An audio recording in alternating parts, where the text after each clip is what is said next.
Nou, dan, wat ze heel hoop bij Oerol gebruiken is tomatenblokjes, tomatenpuree, voor de rijst. Ze hebben heel hoop rijst, nasi, bami. Rijstproducten, daar hebben ze wat een hele hoop gegeten.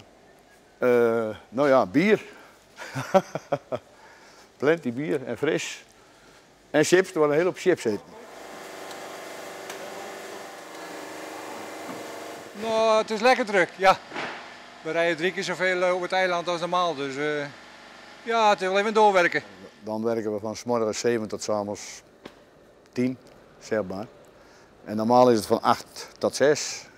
En wat extra studenten hebben we dan in dienst. De Kooimanbroers binnen er van het begin van Oerol al bij. Het begon met een paar kratjes bier en wat Jipfries frikandellen. Maar dat kun je haast net meer voorstellen. Kooiman zorgt er nou voor dat duizenden festivalgangers te eten en te drinken krijgen. Ze leveren hier goed voor op het Oerolterrein en ook gewoon hotels en restaurants. Toen in het beginjaar was het meer een kroket en een frikandel en een bakje patat. Want meer was er niet. En dat is steeds veranderd, zeg maar. Het is nu veel meer pasta's en zulke soort werk. En veel meer vers, biologisch, heel biologisch. En morgen eten ze penna rigatta.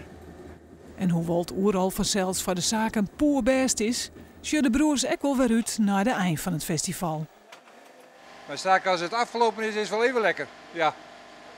Want dan moet je zo uitkijken, want iedereen die loopt overal langs en ze kijken nergens naar.